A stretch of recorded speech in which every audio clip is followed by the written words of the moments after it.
So good evening students, today we will see the current affairs analysis dated from 31st July 2024, the first article related to the LCR, liquidity coverage ratio. The liquidity coverage ratio வந்து Basel norms introduce பண்ணப்பட்டது. So actually நமக்கு Basel norm 3ல வரும். So RBI பொறுத்த வரைக்கும் there are rules, CRR இருக்கு, SLR இருக்கு. So CRR பொறுத்த வரைக்கும் it's a RBI ஓட premisesல you need to maintain 4% of the net NDTL. அவங்களுக்கு வரக்கூடிய 1 day ஓட net demand and time liability, incoming and then outgoing. அதில் வந்து 4%. SLR பொறுத்த வரைக்கும் statutory to liquidity ratio னு பேரு. இது RBI premisesல கிடையாது. பேங்க்ஸோட premisesல they need to maintain 19.5% of the net demand time liability. So அப்படின்னா இப்போ எக்ஸாம்பிள் 100 crore பேங்கோட டிரான்சாக்ஷன் நடக்குது அப்படின்னா அவங்களுக்கு வரக்கூடிய பணம் மொத்த இன்கமிங் மணி 100 crore வச்சுக்கோங்க. அதில் 4%, 4 crore அவங்க தனியாக எடுத்து வைக்கணும் ஆர்பிஐயோட ப்ரிமைஸில். 19.5 வந்து கேஷாக, இது ஃபுல்லி ஆன் கேஷ், இது கேஷாக மட்டும், அதனால தான் அது கேஷ் ரிசர்வ் ரேஷியோன்னு பேர். இது கேஷாக இல்லைன்னா that is liquidity assets சொல்லலாம், highly liquidity assets, that is gold, அப்புறம் கவர்மெண்ட் செக்யூரிட்டிஸ். ஸோ இதில் எதாவது ஒன்றில் நீங்கள் லைக் அவங்க வந்து மெயின்டைன் பண்ணணும். Everyday there should maintain of the NDTL. இது போக பேசல் நார்ம்ஸோட ரெக்கமெண்டேஷன், ஏன்னா இந்தியாவில் தான் இந்த SLR கான்செப்ட் இருக்குது, வெளியில் கிடையாது CRR SLR concept. So LCR அப்படின்ற கான்செப்ட் வந்து பேசல் நார்ம்ஸில் கொண்டு வந்தாங்க. அதுக்கு என்னென்னா international regulation, banking for international standard சுவிட்சர்லாந்தில் இருக்குது. பேசல் அப்படின்ற இடத்துல தான் இந்த மீட்டிங். இந்த மீட்டிங்கில் Basel 1 norm, 2 norm, 3 norm, banks வந்து கொலாப்ஸ் ஆகாமல் இருக்கிறதுக்காக சில ரெகுலேஷன்ஸ் கொண்டு வந்தால் அது எல்லா பேங்க்ஸுமே எல்லா கண்ட்ரீஸில் இருக்கக்கூடிய இதெல்லாம் மெம்பராக இருக்காங்களோ BASல எவ்ரி கண்ட்ரி சென்ட்ரல் பேங்க்ஸ் இங்கே மெம்பராக இருப்பாங்க. ஸோ அவங்க வந்து they need to follow. So இந்த பேசல் நார்ம்ஸ் 3ல நிறைய டேர்ம்ஸ் சொல்லியிருந்தாங்க, அது எல்லாமே நாங்கள் டிஸ்கஸ் பண்ணலை, ஏன்னா கிளாஸில் நீங்கள் படிப்பீங்க. there is a liquidity coverage ratio, அது கரண்ட் அஃபேர்ஸில் வந்து அதை சொல்லிடுறேன். liquidity coverage ratio அப்படின்னா 30 டேஸுக்கான பேங்க்ஸோட net outflow, பேங்க்ஸோட net outflow.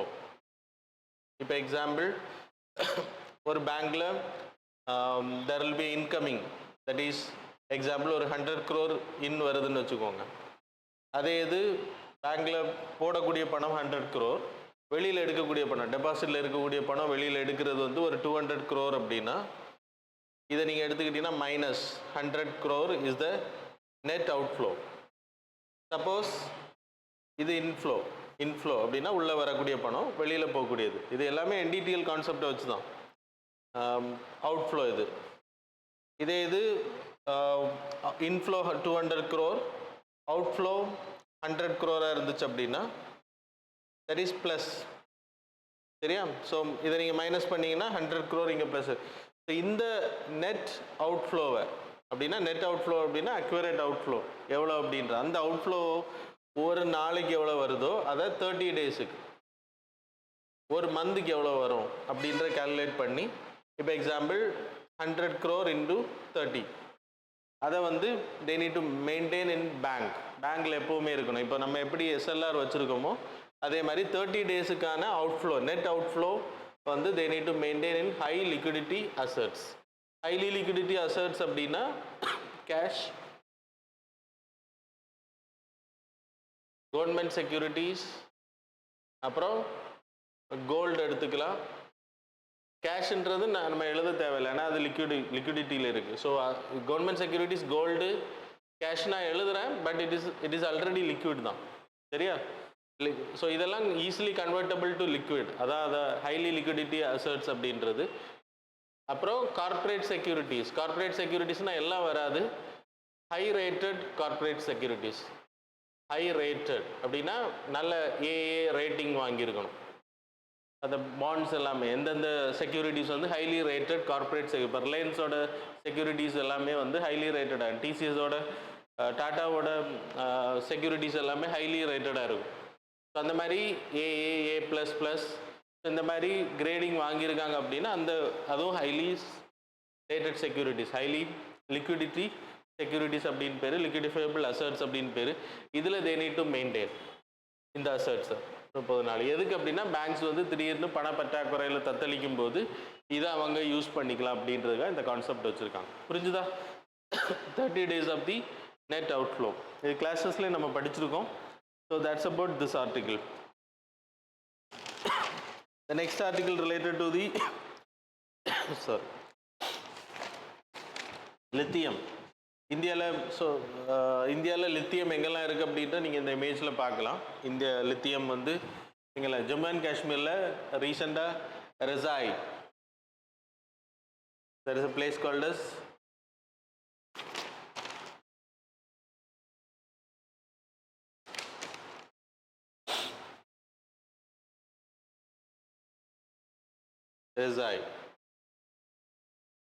Rezaei அப்படின்ற பிளேஸு ஜம்மு அண்ட் காஷ்மீரில் ஃபஸ்ட் டைம் ஐடென்டிஃபை பண்ணாங்க. ஸோ இது வந்து வேர்ல்டுலே லார்ஜஸ்ட் ரிசர்வாக இருக்கும் அப்படின்னு சொல்லப்படுது. இன்னும் இதை வந்து நம்ம எடுக்கிறதுக்கான வேலைகளை செய்யலை, எக்ஸ்ப்ளரேஷன் பண்ணலை. அதுக்கு பிட் அனௌன்ஸ் பண்ணோம். ஆனால் இந்த பிட்டு 2 வாட்டி இது கேன்சல் பண்ணியிருக்கேன். அதுக்கான ரீசன்ஸ் வந்து யாருமே அதுக்கு ரெடி கிடையாது வர்றதுக்கு. இவ்வளோ வேர்ல்டுலே பெரிய ரிசர்வ் இங்கே இருக்குதுன்னு சொல்கிறாங்க, ஆனால் இன்னும் எடுக்கலை. இங்கே இருக்கக்கூடிய ராக்ஸை உடைக்கிறதெல்லாம் ரொம்ப கஷ்டமாக இருக்குது அப்படின்றதுனால நிறைய வாட்டி இது கேன்சல் ஆகிருக்கு. That's it came in news. Even though இவ்வளோ ரிசர்வ் இருந்து நம்ம யூட்டிலைஸ் பண்ண முடியாமல் இருக்கும் அப்படின்றதான் இங்கே ஆர்டிக்கிள். ஸோ லித்தியமை பொறுத்த வரைக்கும் it is also called as white gold அப்படின்னு பேர். So it's like a white non ferrous metal. So எர்த்தில் பொறுத்த வரைக்கும் ஃபெரஸ் மெட்டல்ஸ் இருக்கும், நான் ஃபெரஸ் மெட்டல், மேக்னெட்டிக் மெட்டல் இருக்கும், இல்லைன்னா அயன் ஃபெரோ மேக்னெட்டிக் மெட்டல்ஸ், இல்லைன்னா நான் மேக்னெட்டிக் மெட்டல்ஸ் இருக்கும். ஸோ லித்தியம்ன்றது non magnetic metal. So it is a white non ferrous metal, இல்லைன்னா சாஃப்ட் மெட்டல் அப்படின்னு சொல்லலாம்.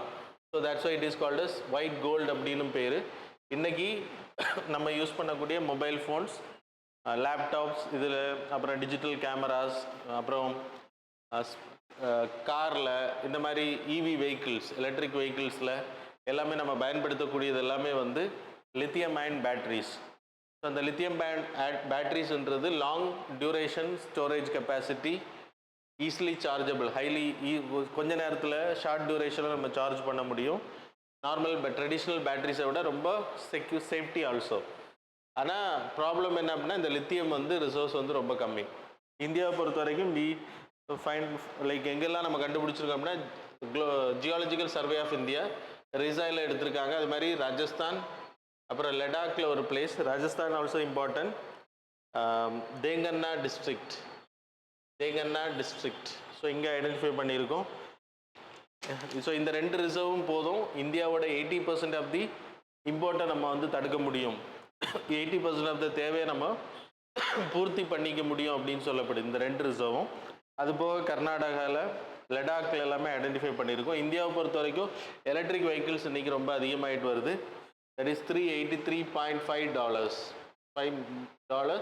$5 million. அந்த அளவுக்கு நம்ம வந்து இன்றைக்கி எலக்ட்ரிக் வெஹிக்கிள்ஸோட வேல்யூ டிமாண்ட் அதிகமாகிட்டு இருக்கு. Expected to increase by 152.1 billion 2030 increase ஆகும். மார்க்கெட் வந்து எக்ஸ்பேண்ட் ஆகும் அப்படின்னு சொல்லப்படுது. இன்றைக்கி நம்ம இம்போர்ட் பண்ணக்கூடிய பேட்ரி 450 மில்லியன் பேட்ரிஸ் நம்ம வெளியிலேருந்து இம்போர்ட் பண்ணுறோம். அதோட வேல்யூ எடுத்துக்கிட்டோம்னா 929.26 மில்லியன் அதோட வேல்யூ. இதெல்லாம் இம்பார்ட்டன்ட். ஸோ அதை நம்ம இந்தியாவில் உற்பத்தி பண்ணுறதுக்கான ப்ராசஸ் தான் இந்த லித்தியம் சோர்ஸ் இஸ் இம்பார்ட்டன்ட். அதனால் நம்ம என்ன பண்ணியிருக்கோம் அப்படின்னா அர்ஜென்டினா அதிகமாக லித்தியம் இருக்கக்கூடிய கண்ட்ரிஸ், டாப் 0.5% ஆஃப் தி 50%, இல்லைன்னா 50% அண்ட் அபோவ் வேர்ல்டோட ரிசர்வ் வந்து ஒரே கண்ட்ரியில் 3 கண்ட்ரியில் இருக்குது. அர்ஜென்டினா, பொலிவியா, அப்புறம் இன்னொரு கண்ட்ரி என்னது, சிலி. பொலிவியா, அர்ஜென்டினா, சிலி, இந்த 3 கண்ட்ரியில் இருக்குது. It's also called as lithium triangle. So இது மறந்துடாதீங்க, ட்ரையாங்கிள்னு பேர். இது நம்ம பல வாட்டி பார்த்துருக்கோம். ஸோ இந்த லித்தியம் ட்ரையாங்கிள் கண்ட்ரி கூட அர்ஜென்டினா கூட நம்மளோட government company that is Corniche, இதுக்காகவே உருவாக்கப்பட்டது. விதேஷ், பிஎஸ்என்எல் மாதிரி இதுவும் India, Corniche Videsh India limited அப்படின்னு பேர். So it's a government company, BSNL மாதிரி, சரியா? இதோட பர்பஸ், இந்த கம்பெனியும் அர்ஜென்டினாவில் இருக்கக்கூடிய ஒரு கம்பெனியும் டைப் பண்ணியிருக்காங்க. கேம் என் அப்படின்னு பேர். ஸோ எதுக்குன்னா லித்தியம்ஸை வந்து எக்ஸ்ப்ளரேஷன் பண்ணுறதுக்கு Indian government will also support, Indian company will support. So இதில் பங்கேற்று நம்ம கற்றுப்போம், எக்ஸ்ப்ளரேஷன் பண்ண. ஏன்னா அவங்க காலங்காலமாக பண்ணிகிட்டு இருக்காங்க. ஸோ அதை நம்ம வந்து கற்றுக்க முடியும். அது மாதிரி நம்மளோட டெக்னாலஜி அவங்களுக்கு ஷேர் பண்ணவும் முடியும். So that's the benefit of this. So அது வந்து கிட்டத்தட்ட half of the world percentage of the world percentage 100%ல் 50% இந்த 3 கண்ட்ரியில் தான் இருக்குது. ஞாபகம் வச்சுக்கோங்க, சரியா? So that's about this article. The next article related to the landslides. நேற்றுக்கு நான் உங்களுக்கு சொல்லிட்டேன் ஏற்கனவே வயநாட்டில் நடந்த லேண்ட்ஸ்லைட்ஸை பற்றி. ஸோ அது நியூஸ் ஆர்டிகிள்ஸ். நம்ம இம்பார்ட்டண்ட்டாக படிக்க வேண்டியது இந்த லேண்ட்ஸ்லைட்ஸை பற்றி படிச்சுக்கோம். லேண்ட்ஸ்லைட்ஸ் டிசாஸ்டர் மேனேஜ்மெண்ட்டில். So rock debris, earth flow ஆகுறது, ஃபால்னு பேர். ராக் வந்து உருள்றதுக்கு பேர், இண்டிவிஜுவலாக வர்றதுக்கு பேர் ஃபால்னு பேர். டோப்பிள் ஃபார்வர்டு, டோப்பிள் அப்படின்னா கல்லுகள் வந்து மொத்தமாக ஒரு குரூப்பாக சேர்ந்து உருண்டு வர்றதுக்கு பேர் டோப்பிள் அப்படின்னு பேர். ஸ்லைட் அப்படின்னா ஒரு பகுதி வந்து ஸ்லிப் ஆகி வர்றது, மொத்தமாக சேர்ந்து ஸ்லிப் ஆகி வர்றது. ஸோ இதெல்லாமே அந்த பிடிஎஃப்பில் நான் போட்டிருக்கேன். அது மாதிரி டிசாஸ்டர் மேனேஜ்மெண்ட் கிளாஸஸ்லேயும் உங்களுக்கு வரும். டெப்ரிஸ் ஃப்ளோ அப்படின்னா மண் கல் எல்லாம் சேர்ந்து ஃப்ளோ ஆகுறது பேர் டெப்ரிஸ் ஃப்ளோன்னு பேர். அதே இது எர்த்து ஃப்ளோன்னு எடுத்துக்கிட்டிங்கன்னா தண்ணி சேர்ந்து வர, தண்ணி, மண், கல், சின்ன சின்ன கற்கள் எல்லாம் சேர்ந்து வர்றதுக்கு பேர் எர்த்து ஃப்ளோன்னு பேர். இதெல்லாம் கேட்பாங்க. மட் ஃப்ளோ அப்படின்னா லைக் வல்கனோ மாதிரி தண்ணி கம்மியாக இருக்கும், மட் வந்து வரும், சரியா? லைக் செளி மாதிரி வரும். க்ரீப்பிங் அப்படின்னா ஸ்லோ அண்ட் வெரி ஸ்லோ ப்ராசஸில் வரக்கூடியது, ரொம்ப ஸ்லோவாக மூவ்மெண்ட் ஆகி வரக்கூடியது. ஆனால் ஒரு குறிப்பிட்ட அமௌண்ட் ஆஃப் மண் இதெல்லாமே சேர்த்து எடுத்துகிட்டு வரும், அதான் க்ரீப்பிங் அப்படின்னு பேர். இதுக்கெல்லாமே ரீசன் வந்து anthropogenic and the natural effect is the. நேச்சுரல்னால் ஃப்ளட் அதிகமாக, மழை அதிகமாக பெய்கிறது ஒரு ரீசன். எர்த்குவேக் அதிகமாக இருக்குது. ஸ்னோ, ஹிமாலயன் எடுத்துக்கிட்டால் ஸ்னோ ப்ரெஷர் அதிகமாக இருக்கும். ஆந்த்ரோபோஜெனிக்னா நம்ம வந்து இந்த மாதிரி லேட்டரைட் சாயில் ஏரியாஸில் அதிகமான கன்ஸ்ட்ரக்ஷன்ஸ் பண்ணுறது, அதோட டோப்போகிராஃபியை மாற்றுறது, கிராஸ் ஓவர் கிரேசிங் பண்ணுறது, புல்களை எல்லாம் மாற்றுறது, அங்கே இருக்கக்கூடிய மரங்கள் எல்லாம் ஃபாரஸ்ட் எல்லாம் கிளியர் பண்ணுறது, இன்ஃப்ராஸ்ட்ரக்சர் அதிகப்படுத்துறது. அப்புறம் அங்கே மைனிங் ஆக்டிவிட்டீஸில் ஈடுபட்டா, குவாரி கல்லை உடைக்கிறது, மைனிங் ஆக்டிவிட்டீஸில் ஈடுபட்டா, அந்த மாதிரி ஆக்டிவிட்டீஸ் பண்ணும்போது இதெல்லாமே நடக்கிறதுக்கான வாய்ப்புகள் அதிகம். ஏன்னா இதே இது 33 சென்டிமீட்டர் ரெயின்ஃபால் தான் நம்ம தமிழ்நாட்டோட வால்பாறையிலையும் பெஞ்சிருக்கதா சொல்கிறாங்க. அங்கே வந்து லேண்ட்ஸ்லைட் நடக்கலை, ஆனால் இங்கே நடந்திருக்கு. அப்படின்னா இங்கே வந்து ஹியூமன் மேட் சான்சஸ் இருக்குது அப்படின்றாங்க, சரியா? எனக்கு தெரியாத ரிப்போர்ட் சொல்லுது. ஸோ இதுக்கான reason the Western Ghats ecological report எழுதினவர், அந்த ரிப்போர்ட்டை எடுத்த பர்சன் யாருன்னு சொல்ல முடியுமா? Western Ghats ecological export report 2010ல் த கமிட்டி வாஸ் அப்பாயிண்ட். எந்த கமிட்டி? மாதவ் காட்கில் கமிட்டி. அவர் வந்து இன்னைக்கு நியூஸ் பேப்பரில் என்னோட ரிப்போர்ட்டை இம்ப்ளிமெண்ட் பண்ணாததும் ஒரு ரீசன் அப்படின்றத சொல்லியிருக்காரு. So Madhav Gadgil committee was appointed. இந்த கமிட்டி வந்து ஒரு ரிப்போர்ட்டை வந்து 2011ல் சப்மிட் பண்ணுறாங்க. மாதவ் காட்கில் கமிட்டின்னு சொல்லலாம், Western Ghats ecological expert panel அப்படின்னு சொல்லலாம். ஸோ கிட்டத்தட்ட வெஸ்டர்ன் கட்ஸை எடுத்துக்கிட்டிங்கன்னா இது ரொம்ப இம்பார்ட்டன்ட். வெஸ்டர்ன் கட்ஸை எடுத்துக்கிட்டிங்கன்னா total square kilometres, that is 1,60,000 square kilometres. இதெல்லாமே நீங்கள் தெரிஞ்சிருக்கணும். அப்புறம் இதோட ஸ்ட்ரெச்சு மகாராஷ்டிராவில், குஜராத்தில் ஆரம்பித்து கன்னியாகுமரி தமிழ்நாடு வரைக்கும் வருது. ஸோ இதோட லென்த் எடுத்திங்கன்னா 1,200 கிலோமீட்டர். இதெல்லாமே நீங்கள் ஜியாகிரஃபியில் படிச்சிருப்பீங்க, இந்தியன் ஜியாகிரஃபி. குஜராத் எந்தெந்த ஸ்டேட்ஸ் கவர் ஆகுதுன்னா குஜராத், மகாராஷ்டிரா, கர்நாடகா, கோவா, கர்நாடகா, கேரளா, தமிழ்நாடு. ஸோ இவ்வளோ ஸ்டேட்ஸ் கவர் ஆகுது. நிறைய எண்டமிக் ஸ்பீஷீஸ் இருக்குது. It's a biodiversity hotspot. வேர்ல்டில் இருக்கக்கூடிய 36 பயோடைவர்சிட்டி ஹாட்ஸ்பாட்டில் இதுவும் ஒன்று. அப்புறம் யுனெஸ்கோவோட வேர்ல்டு ஹெரிட்டேஜ் சைட்ஸில் it's a part, natural heritage சைட்ஸில். அப்புறம் இம்பார்ட்டண்ட்டாக இந்த ரிப்போர்ட்டில் என்ன சொன்னாங்க அப்படின்னா 2011 இந்த ரிப்போர்ட் சப்மிட் பண்ணப்போ சொன்னாங்க 64% of the Western Ghats should be protected, ecological sensitive சோனாக அனௌன்ஸ் பண்ணணும் அப்படின்ற சொன்னாங்க. ESZ அப்படின்னு சொல்லிட்டு அனௌன்ஸ் பண்ணணும் அப்படின்னு சொன்னாங்க. அதில் 3 கேட்டகரி சொன்னாங்க. ஒன்று, இனிமேல் இதெல்லாம் ரொம்ப இம்பார்ட்டண்ட்டாக இருக்கும், ஏன்னா லேண்ட்ஸ்லைட்ஸ் நடந்ததுனால கொஸ்டின்ஸ் வர்றதுக்கான வாய்ப்புகள் அதிகம் உங்களுக்கு. 3, இது இந்த ரோமன் லெட்டர்ஸ் இல்லை. zone 1, 2, 3 அப்படின்னு பிரிக்கிறது. இந்த zone 1 பொறுத்த வரைக்கும் மைனிங் அண்ட் கோரிங் ஆக்டிவிட்டீஸ் எதுவுமே பண்ணக்கூடாது. இது பெர்மிஷனோட பண்ணலாம். இங்கே வந்து அக்ரிகல்ச்சரல் ஆக்டிவிட்டீஸ் மட்டும் பண்ணுறதுக்கு அலோவ் பண்ணணும் அப்படின்றது அவரோட demarcation. So eco sensitive zone தெரியும் இல்லையா? ஸோ ஒரு ஏரியாஸ் நேஷ்னல் பார்க் இருக்குது அப்படின்னா அதுக்கு வெளிப்பகுதி ஒரு 10 kilometres can be announce as an eco sensitive zone. இதுவும் நம்ம அங்கே படிச்சிருக்கோம் சரியா? 10 அதுக்கு மேலேயும் பண்ணலாம். 10 கிலோமீட்டர்ஸ் தான் இருக்கணும்னு கிடையாது. ஸோ இவர் என்ன சொன்னார்னா 64. இதனால கேரளா பீப்புள் வந்து ப்ரொட்டஸ்ட் பண்ண ஆரம்பித்தாங்க. ஏன்னா அவங்களோட வாழ்வாதாரம் பாதிக்கப்படுது அப்படின்ட்டு. ஸோ 2013க்கு பிறகு the government appointed another committee to review this report. That is Kasturi Rangarajan, ISROவோட former chairman. அவர் என்ன பண்ணார் அப்படின்னா இந்த ஸ்டடி பண்ணிட்டு he recommended for 37%. அவர் வந்து 64லேருந்து 37ஆக குறைச்சிட்டு இந்த மூணையும் அவர் வந்து கலர் மார்க்கிங்கில் கொண்டு வந்தார். ரெட் ஏரியா, ஆரஞ்சு, அப்புறம் க்ரீன். ரெட் ஏரியா அப்படின்னா மைனிங் ஆக்டிவிட்டீஸ் எதுவுமே பண்ணக்கூடாது. தெர்மல் பவர் பிளான்ட் அமைக்கிற டேம் கன்ஸ்ட்ரக்ஷன் எதுவுமே பண்ணக்கூடாது. ஆரஞ்சு அப்படின்னா வித் பர்மிஷன் கேன் டூ பண்ணலாம். க்ரீன் அப்படின்னா அக்ரிகல்ச்சர், ஹார்டிகல்ச்சர். நோட்ஸில் இல்லைன்னா இதை மார்க் பண்ணிக்கோங்க. நான் எப்போவும் இதை சொல்லிகிட்டு இருக்க மாட்டேன் சரியா? Agriculture, horticulture. உங்களோட என்வாயர்மெண்ட் நோட்ஸில் இது இல்லை அப்படின்னா கண்டிப்பாக இந்த வீடியோலேருந்து இந்த நோட்ஸை எடுத்துக்கோங்க. அக்ரிகல்ச்சர் அண்ட் ஹார்டிகல்ச்சர் ஆக்டிவிட்டீஸ் மட்டும் இதை தான் ரெக்கமெண்ட் பண்ணது. இவர் என்ன பண்ணார் அப்படின்னா சேட்டலைட்ஸை பயன்படுத்தினார். சேட்டலைட்ஸை பயன்படுத்தி, ஏன்னா இவர் வந்து அங்கே போய் விசிட் பண்ணி ஸ்டடி எடுத்தார் எங்கெல்லாம் ஹியூமன் பாப்புலேஷன். அதனால் அவர் கரெக்டாக எடுக்க முடியலை. ஸோ சேட்டலைட் இமேஜஸ் எடுக்கும்போது அவர் 2 இடமாக பிரிக்கிறார். ஹியூமன் பாப்புலேஷன் அதிகமாக இருக்கக்கூடிய பகுதி, நான் ஹியூமன் செட்டில்டு ஏரியா. அப்போ நான் ஹியூமன் செட்டில்டு ஏரியாவில் தான் இதெல்லாம் அவர் சொல்கிறார் ரெட் ஏரியா அப்படின்றது. ஸோ அந்த ஹியூமன் செட்டில்மெண்ட்ஸ் கம்மியாக இருக்கக்கூடிய, ஸோ இது வந்து ப்ரொடெக்ட் பண்ணப்படணும் அப்படின்றது தான் அவரோட ரெக்கமெண்டேஷன். ஆனால் 2014 பிஜேபி கவர்மெண்ட் வந்ததுக்கு பிறகும் இது வரைக்கும் அந்த பேனலை இம்ப்ளிமெண்ட் பண்ணுறது அவங்க ட்ரை பண்ணலை. ஆனால் 2017 they made some demarcation. இதை குறைச்சாங்க. இவர் கொடுத்த ரெக்கமெண்டேஷனில் they have reduced places. that is மொத்தம் அவர் கொடுத்த ரெக்கமெண்டேஷன் வந்து 56,285 ஸ்கொயர் கிலோமீட்டர்ஸ் பிளேசஸை கொடுத்துருந்தார் 37%. அதில் அவங்க எடுத்தது வந்து அதை வந்து அவங்க ரெடியூஸ் பண்ணாங்க. ப்ளஸ் கேரளாவில் 13,108 ஸ்கொயர் கிலோமீட்டர்ஸ் ரெக்கமெண்டேஷனில் வந்துச்சு. அதை 9,903 ஸ்கொயர் கிலோமீட்டர்ஸ் அப்படின்னு சொல்லி குறைச்சாங்க. இது வந்து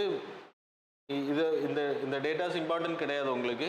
but you people need to know what's the difference between Madhav Gadgil committee அப்புறம் கஸ்தூரி ரங்கன் கமிட்டி அப்படின்றது, ரங்கராஜன் கமிட்டினா என்னன்னு தெரியணும் சரியா? So that's about this article. The next article related to the features and options. அதில் சில ஸ்ட்ரிக்சர் நார்ம்ஸ் கொண்டு வந்திருக்காங்க. That's it came in news. So capital மார்க்கெட்டில் derivative trading and share prices.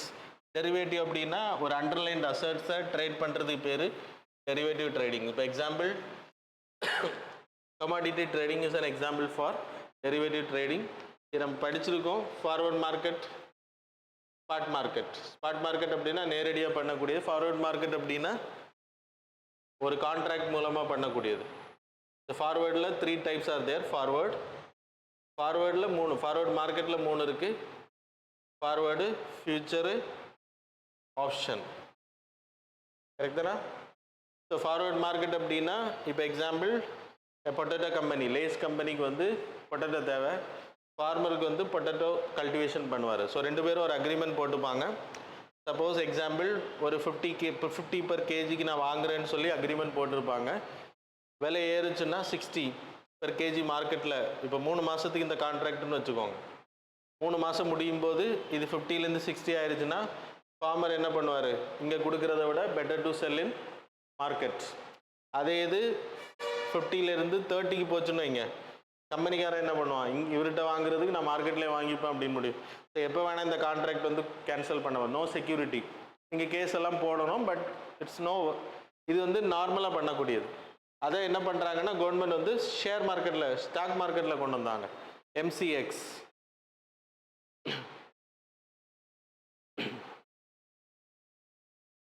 Commodity stock எக்ஸ்சேஞ்சஸ்னு பேர். நீங்கள் எப்படி ஷேர்ஸ் வாங்குறீங்களோ அதே மாதிரி அங்கே ப்ராடக்ட்ஸ் எல்லாமே இங்கே இருக்கும். விவசாயி என்ன பண்ணிக்கலாம், அவரோட ப்ராடக்ட்டை இங்கே லிஸ்டிங் பண்ணலாம். யார் வேணுமோ அங்கே வந்து பிட்டிங் பண்ணி அதை வாங்கிப்பாங்க. ஸோ இதுவும் சேம் ப்ராசஸ். ஆனால் இங்கே வந்து ஈஸியாக விற்காமல் போக முடியாது. அதுதான் ஃபியூச்சர். சேம் ப்ராசஸ் தான். 50 per kg 3 monthsக்கு பிறகு நான் வாங்கிப்பேன்னு அக்ரிமெண்ட்டு. 3 monthsக்கு பிறகு வாங்கியே ஆகணும். அதை எக்ஸிக்யூட் பண்ணி தான் ஆகணும். புரியுதா? அதே இது ஆப்ஷன் எடுத்துக்கிட்டிங்கன்னா வாங்குறவங்க இப்போ எக்ஸாம்பிள் அக்ரிமெண்ட் இதை அக்ரிமெண்ட்னா டைரெக்டாக அக்ரிமெண்ட் போட மாட்டாங்க. இந்த ஆன்லைனில் இருக்கும், எல்லாமே லிஸ்டிங் பண்ணியிருக்கும். வீட்டு, டொமேட்டோ, கோல்டு எல்லாமே இருக்கும். எல்லா கமாடிட்டி ஐட்டம்ஸும் இங்கே இருக்கும். இதில் வாங்குறவருக்கு எப்போ வேணால் விற்கலாம், எப்போ வேணால் அதில் அந்த கான்ட்ராக்ட் ஒப்ளிகேஷன்லேருந்து வெளியில் வரலாம். அதான் put option and call option. Put option and call option ஞாபகம் இருக்கா? ஸோ கால் அப்படின்றது எப்போ வேணால் விற்கலாம். புட் அப்படின்னா they can stay from out. So that's about this. இதில் இப்போது சில ஏன்னா இப்போ எக்ஸாம்பிள் ஆனியன் இருக்கிறவன் தான் ஆனியன் விவசாயம் பண்ணுறவன் ஆனியன் இருக்குன்னு சொல்லி பண்ணணும்னு தேவை கிடையாது. இப்போ என்கிட்ட கோல்டு இல்லாமலே என்கிட்ட 1 டன் கோல்டு இருக்குன்னு சொல்லி நான் என்ன பண்ணலாம், I can sell to somebody else. ஆனால் என்கிட்ட கோல்டே இருக்காது. ஆனால் அந்த டேட் வர்றதுக்கு முன்னாடி மாற்றிக்கும். ஒன்று என்கிட்ட கோல்டு இருக்கணும், இல்லைனா அதுக்கேற்ற மாதிரி காசு கொடுக்கணும். So it's like gambling. ஒரு ஒன்றுமே இல்லாமல் நீங்கள் வந்து ஒரு இதை க்ரியேட் பண்ணுறீங்க அப்படின்றதுனால ஸோ கவர்மெண்ட் என்ன டிசைட் பண்ணிருந்தா இதை கொஞ்சம் ஸ்ட்ரிக்ட் பண்ணலாம். இதுக்கான மார்ஜின் அமௌண்ட், ஏன்னா ஃபார் கான்ட்ராக்டிங் பண்ணும்போது ஒரு மார்ஜின் அமௌண்ட் கலெக்ட் பண்ணி, இப்போ 10,000 rupees அப்படின்னா 10% கலெக்ட் பண்ணுவாங்க, 1000 rupees. அதை பே பண்ணணும். எக்ஸிக்யூட் பண்ணுற டேட்டில் தான் மீதியை பே பண்ணணும். புரியுதா? அப்போ அந்த மார்ஜினை வந்து இன்க்ரீஸ் பண்ண இருக்காங்களா. That's why it came in news. It's under the SEBI regulation. இது நீங்கள் கேபிட்டல் மார்க்கெட் படித்தவங்க கரெக்டாக எதாவது டவுட் இருந்தால் கேளுங்க. மற்றவங்க புரியலைனாலும் you need to wait for the classes. அடுத்து article related the Golan Heights. Show the map. எல்என்ஜியா? Okay liquefied natural gas. Next article. அது வந்து நம்ம யுஏஇ கத்தார்கிட்டேருந்து ஃபஸ்ட்டாக நம்ம வாங்கிட்டு இருக்கோம். அதிகமாக இம்போர்ட் பண்ணிகிட்டு இருக்கோம். Show the PDF. இப்போ நம்ம வந்து செகண்ட் பிளேஸில் யுஏஇ இருந்துச்சு. எல்என்ஜின்றது லிக்விஃபைட் நேச்சுரல் கேஸ். நம்ம குக்கிங் பயன்படுத்துகிற ஃபெர்டிலைசருக்கு, அது மாதிரி தெர்மல் பவர் பிளான்ட்ஸுக்கு கரண்ட் தயாரிக்கிறதுக்கு நம்ம பயன்படுத்துகிறோம். ஸ்டீம் பண்ணுறதுக்கு, வாட்டர் ஸ்டீமாக மாற்றுறதுக்காக. ஸோ இதை வந்து யூஎஸ் வந்து இப்போ செகண்ட் பிளேஸுக்கு வந்திருக்காங்க. அதனால தான் நியூஸ். அதிகமாக நமக்கு இம்போர்ட் பண்ணுறாங்க. கிட்டத்தட்ட 3.09 million tons அது வந்து இம்போர்ட் பண்ணுறாங்க அப்படின்றது. ஸோ அது வந்து சொல்லப்படுது. ஸோ ட்ரேட் இதில் நீங்கள் கத்தார் வந்து ஃபஸ்ட்டு பிளேஸில் இருக்காங்க, எவ்வளோன்னு பார்த்துக்கோங்க. செகண்ட் பிளேஸில் இப்போ யுஏஇயை கிராஸ் பண்ணி யூஎஸ் வந்துட்டாங்க. அதனால தான் நியூஸில் வந்து அப்புறம் எல்என்ஜி எதுக்கெல்லாம் பயன்படுத்துகிறாங்க, that is enough. Fertiliser industry, thermal power plants, அப்புறம் ஹோம், அப்புறம் வெஹிக்கிள்ஸுக்கு நம்ம பயன்படுத்துகிறோம் natural gas. So that's about this article. The next article ஒரு மேப் தான், கோலனைட்ஸ். ஸோ த மேப் ஃபாஸ்ட்டாக. இந்த கோலனைட்ஸ் அப்படின்ற பிளேஸ் வந்து இஸ்ரேலோட டெரிட்டரி. இன்னைக்கு இட்ஸ் அன் ஆக்குபைட் டெரிட்டரி. 1967 நடந்த வாரில் it was captured from the Syria. அதுக்கு பிறகு 70களில் Syria try to captured again, recapture பண்ண ட்ரை பண்ணாங்க. ஆனால் கிடைக்கல. இப்போது ஆக்குபைட் அனெக்ஸ்டு டெரிட்டரியாக 1981 இஸ்ரேல் கையில் இருக்குது. இதில் ஃபுட்பால் விளையாடிட்டு இருந்த இஸ்ரேலோட யங்ஸ்டர்ஸ் மேலே ஒரு தாக்குதல் நடத்தப்பட்டது. அதனால் இஸ்ரேல் வந்து ரீட்டலியேஷன் பண்ணுவேன்னு சொல்கிறாங்க. அது நமக்கு பொலிட்டிக்கல் நியூஸ், அது இம்பார்ட்டன்ட் கிடையாது. Golan Heights is an important area. இது எங்கே இருக்குன்னா சவுத் வெஸ்ட் ஆஃப் சிரியா. சிரியாவுக்கு சவுத் வெஸ்ட்டில் இருக்குது. டமாஸ்கஸுக்கும் south west. Damascus is a capital of Syria. இந்த கோலனைட்ஸில் இருந்தாச்சு அப்படின்னா லெபனான், சிரியா, ஜோர்தான் ஏரியாவை ஈஸியாக இஸ்ரேல் வந்து கண்காணிக்க முடியும். அதனால தான் it's strategical important area. It's plateau பீடபூமி. இதை சுற்றி ஜோர்தான் ரிவர் இருக்குது வெஸ்டர்ன் சைடில். It's covered with Jordan river. அப்புறம் சி ஆஃப் கலீலியா வெஸ்டர்ன் சைடில் இருக்குது. அது மாதிரி மவுண்ட் ஹெர்மோன் அப்படின்ற மவுண்ட் நார்தர்ன் சைடில். அல் ருகாத், யமுக் ரிவர், இது இம்பார்ட்டன்ட் கிடையாது. ஜோர்தான், ஜி கலீலியா படிச்சுக்கோங்க. அப்புறம் மவுண்ட் ஹீராம், ஸோ அது படிச்சுக்கோங்க, very important. So that's about the articles. Now you will move on to the MCQs. Do it fast. So question number 1. The Quad is an informal strategic forum between India, Japan, US and Australia. Statement number 2. The idea of Quad was first mooted by the Indian Prime Minister in 2010. Third statement, Exercise Malabar is an initiative of all the Quad members. Which of the statements given above are not correct? Options are A1 only, B 2 and 3 only, C all the 3, D none of the above. Question number 2. Consider the following statements regarding Charles Darwin frog. Statement number 1, it is an endemic to Andaman Islands. Statement number 2, it is listed under critically endangered species under IUCN Red List. Which of the statements given above are correct? Options are A 1 only, B 2 only, C both, D neither. Question number 3. Consider the following statements regarding the International Labour Organization. Statement number 1, it is a specialized agency of the United Nations dedicated to improving labour conditions and living standards throughout the world. Statement number 2, it is headquartered in Paris, France. Which of the statements given above are correct? Options are A1 only, B2 only, C both, D neither. Question number 4, with reference to the Defence Acquisition Council, consider the following statements. Statements வந்து change ஆகல. So skip the question. Next. So fourth question நீங்கள் answer பண்ண வேணாம். ஆனால் statements வந்து போடப்படலை கரெக்டாக. Okay. So question number 5. Dark oxygen recently seen in the news is the most appropriately defined as என்ன அப்படின்னு கேட்குறேன். Dark oxygen. A. Oxygen produced by photosynthesis in the shallow waters. Option B. Oxygen from the organic decomposition in the surface layers. C. Oxygen in the abyssal zone where sunlight can't reach, possibly produced by polymetallic nodules. Option D.